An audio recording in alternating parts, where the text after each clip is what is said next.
Channel of Vadodara. Vadodara મહાનગરપાલિકા દ્વારા છાણી ગામમાં આવેલ તળાવ નજીક શૌચાલય બનાવવાનું કામ શરૂ કરવામાં આવતા આજે સ્થાનિકોએ તેમજ છાણી ગામના રહીશોએ વિરોધ નોંધાવ્યો છે। હાલ વરસાદની સિઝન ચાલી રહી છે, શહેરમાં ઠેર ઠેર ખાડા પડી ગયા છે, ત્યારે આ ખાડા રિપેર થતા નથી ને વડોદરા મહાનગરપાલિકા વોર્ડ નંબર 1ના નગર સેવક હરીશ પટેલની સૂચનથી છાણી ગામ પાસે આવેલ તળાવ પાસે એક નવીન શૌચાલય બનાવવા જઈ રહ્યું છે, જેને લઈને સ્થાનિક રહીશો તેમજ શ્રી છાણી ગામ ધર્મદા ખાતું દ્વારા વિરોધ નોંધાવવામાં આવ્યો હતો। સ્થાનિકો કહી રહ્યા છે કે કોર્પોરેશન દ્વારા અહીં શૌચાલય બનાવવામાં આવી રહ્યું છે, પરંતુ અમે છેલ્લા 50 વર્ષ પહેલાંથી અહીં રહીએ છીએ, અમારા આવવા જવા માટેનો આ અહીંથી એક જ રસ્તો છે। આ સાથે જ સ્થાનિકોએ કોર્પોરેશનમાં વારંવાર રજૂઆત કરી હતી। આ રજૂઆતની જાણ સ્થાનિક નગરસેવકને થતાં તેઓ દ્વારા સ્થાનિકોની ધાક ધમકી પણ આપવામાં આવતી હતી। તો આ સાથે જ આ શૌચાલય બનશે તો રોગચાળો ફેલાશે, અહીં કચરો લોકો નાખી જશે, તેને લઈને ગંદકી પણ ફેલાશે। આ શૌચાલય બનશે તો વધારે ગંદકીનું સામ્રાજ્ય ઊભું થશે અને રોગચાળાની દહેશતથી સ્થાનિકો ફફડી ઉઠ્યા છે। શૌચાલય અહીં બનાવવામાં ન આવે અને જો બનાવવામાં આવશે તો આગામી ઉગ્ર આંદોલનની ચીમકી પણ રહીશો દ્વારા ઉચ્ચારવામાં આવી હતી।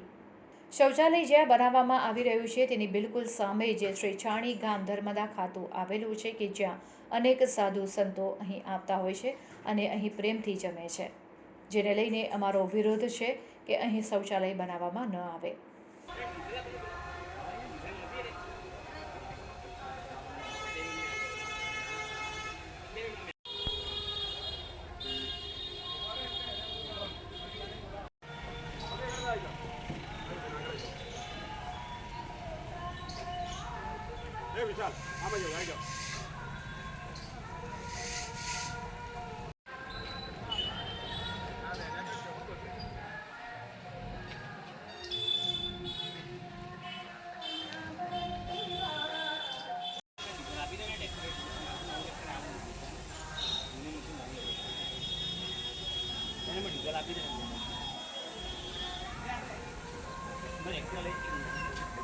આ છાણી શાક માર્કેટ વિસ્તાર છે અને સમૂહ ટ્રસ્ટનું એક જમવાનું આપે છે, તો ત્યાં 500 માણસ રોજનું જમે છે ને અહીં અમે પહેલેથી અહીં રહીએ છીએ, રહેણાંક વિસ્તાર છે, અમારે આવવા જવાનો એક જ રસ્તો છે।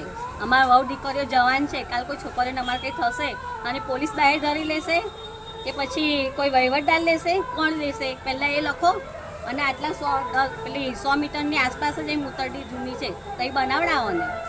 આવવા જવાનો એક જ રસ્તો છે અને દીકરીઓ બેન દીકરીઓ પણ એ રહે છે। અહીં જ છે, નવી છોકરીઓ અમારી હમણાં પહેણીઓ છે, વહુઓ છે, છોકરીઓ છે, શું કરવાનું એનો કોણ લેશે જિમ્મેદારી? નાના નાના છોકરા છે અમારા। કોર્પોરેશન વિચાર કરવો જોઈએ, કોર્પોરેશન આ બોલવું જોઈએ ને, કંઈક કરવું જોઈએ ને કે બધા કાયમ અહીં રહે છે, જોવું જોઈએ એને।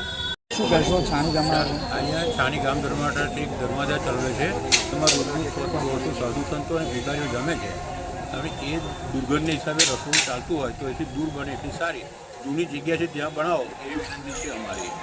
કોના દ્વારા કોર્પોરેટર દ્વારા શું માંગ કરો છો તમે? માંગ એટલી કરી કે અહીંથી મૂતરડી હટે, આ રસોડું ચાલે છે એના માટે જૂની જગ્યાએ બનાવવામાં કોઈ વિરોધ નથી, પણ જૂની જગ્યાએ બનાવે। આ વિસ્તાર અમારો છાણી ગામનો છે અને છાણી ગામમાં અમે આજે વર્ષોથી અમારા બાપ દાદાના સમયથી અમે અહીંયા રહીએ છીએ ને આજે વર્ષોથી એક તો ગંદકી જો બહાર ઢગલા છે ગંદકીના અને એને જડીને પાછી બીજી નવી ગંદકી ઊભી કરે છે। હવે પ્રશાસનને એ ખબર નહીં પડતી કે અહીંયા રહેણાંક વિસ્તાર છે કે પછી આ આઉટ વિસ્તાર છે ને ઓલરેડી અહીંથી 50 મીટરની અંતરમાં જ એક મૂતરડી પહેલાં હતી અને એ મૂતરડીને એ લોકો તોડીને નવેસરથી હવે કાયદેસર અહીં બનાવવા માગે છે। અમે એમની પાસે માંગ કરી કે ભાઈ અહીંથી તમે સાહેબ અમારે રહેવા કરવાનું આ છે, અમારે પરિવાર છે, બધું છે, તાર કહે છે કે ના કે આ વસ્તુ અહીંયા જ થશે કે છે અમારે શું પ્રશાસનમાં એવું કહેવાય છે। અને અમે આગળ પણ ઘણી અપીલ કરી છે પણ હજુ એનો કોર્પોરેશન જવાબ કંઈ દેતી નથી અમારો હજુ।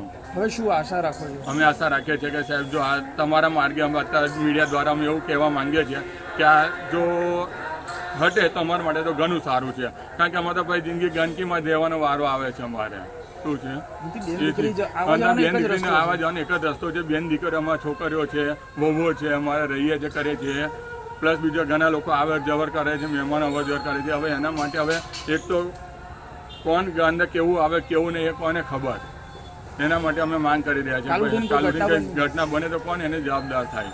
કે વહીવટદાર કોઈ હશે એનું ટેસ્ટ જે તે સમયે કે ભાઈ એનો જવાબદાર અમે છે કે આ છે તે છે આ રીતે, અને એના માટે અમે અત્યારે એનો વિરોધ કરી રહ્યા છીએ.